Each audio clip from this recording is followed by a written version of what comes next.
रामविलास पासवान भारत के दूसरे अंबेडकर के रूप में जाने जाते थे।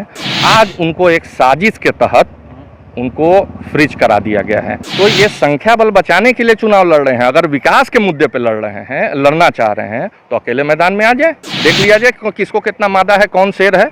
नमस्कार, मेरा नाम आलोक है। आप लाइव स्ट्रीम देख रहे हैं। बिहार विधानसभा की 2 सीटों पर उपचुनाव होना है, लेकिन चुनाव लड़े उससे पहले ही लोक जनशक्ति पार्टी को एक बड़ा झटका लगा। चिराग पासवान की पार्टी लोक जनशक्ति पार्टी, रामविलास पासवान की पार्टी लोक जनशक्ति पार्टी का जो सिंबल था बंगला छाप, उसे जब्त कर लिया चुनाव आयोग ने। लड़ाई उसकी मुख्य वजह रही चिराग पासवान की पार्टी लोजपा 2 गुटों में बट गई। पशुपति कुमार पारस जो कि केंद्रीय मंत्री बने, उनका गुट अलग है, चिराग पासवान की पार्टी का गुट अलग है। वेद प्रकाश पांडे लोजपा के प्रवक्ता हमारे साथ हैं।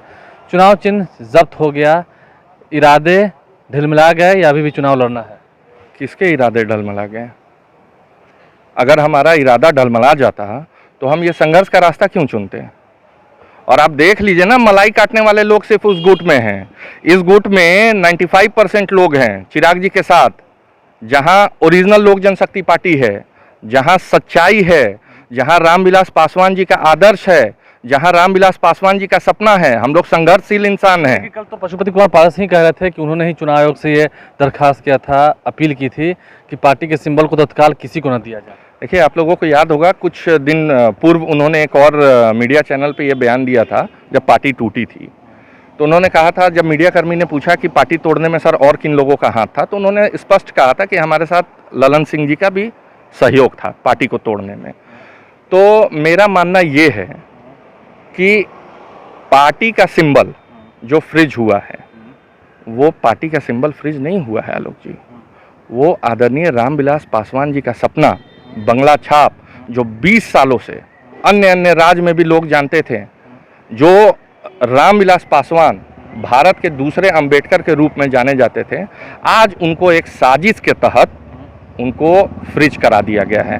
तो अब मंथन करने की जरूरत है। जो 4 सांसद हैं, तो पशुपति कुमार पास करते हैं कि मेरे पिता समान थे, मेरे भाई थे, पुण्यतिथि भी मना रहे हैं 8 तारीख को। मैंने वो अब पुण्यतिथि मना रहे हैं, किस खुशी में मना रहे हैं, गम में मना रहे हैं, देखिए इस पे मैं स्पष्टीकरण नहीं करना चाहूँगा, क्योंकि इतना बड़ा घाव, पार्टी टूटी, अलग हुई, पार्टियाँ टूटती हैं, बनती हैं, आगे चलती हैं, बिखरती हैं, लेकिन आपने जिनको भगवान माना, आज उनको ले जाकर कटघरे में खड़ा करके आपने उनको बंद करवा दिया और उनकी पुण्यतिथि आप मना रहे हैं। आपको लगता है कि ये सब जो हुआ ये हाथ पशुपति पारस का ही है? उन्होंने खुद बोला है। कल तो हम लोगों ने क्या पूरा भारत देखा है, पूरा बिहार देखा है, तो उन्होंने कहा कि हमारे ही कहने पे फ्रीज किया गया है। तो ठीक है, तो मतलब आप कह रहे हैं ना कि वो जो पुरानी पार्टी थी रामविलास पासवान की पार्टी, उनके आदर्शों की पार्टी, उसे कहीं ना कहीं ठेस लगी? ठेस ही नहीं लगा आलोक जी, झटका लगा है। आदरणीय चिराग पासवान जी को कल से भारत के जितने बड़े दलित नेता हैं या जितने स्वर्गीय रामविलास पासवान जी के अच्छे मित्रों में हैं, केंद्र में मंत्री हैं, लगातार फोन कर रहे हैं और पूछ रहे हैं कि आखिर ऐसा करके उनको मिला क्या। ठीक है, अब झटका लगा जो हुआ, चुनाव लड़ना है या फिर अब थोड़ा विचारधारा बदली है? मैं पहले भी कह चुका था, आज भी कह रहा हूं, और चुनाव के पहले क्या, चुनाव के बाद भी कहूंगा, हमारा विचारधारा एकदम स्पष्ट है। हम चुनाव लड़ेंगे, पूरी मजबूती से लड़ेंगे, और इतना कहना चाहूंगा कि जो लोग मादा रखते हैं वो हमारी तरह अकेले चुनाव लड़ के देख लें। दोनों जेडी को हराने के ही चुनाव लड़ते हैं ना? ऐसा कुछ नहीं है, हम चुनाव जीतने के लिए लड़ते हैं, हम बिहार के विकास के लिए चुनाव लड़ते हैं, हम बिहार फर्स्ट, बिहारी फर्स्ट लाने के लिए चुनाव लड़ते हैं। हर चीज पर विकास हो, चाहे वो युवा वर्ग हो, बेरोजगारी हो, नौकरी हो, नल जल योजना का मुद्दा हम लोगों ने उठाया, सब लोग उठा रहे हैं।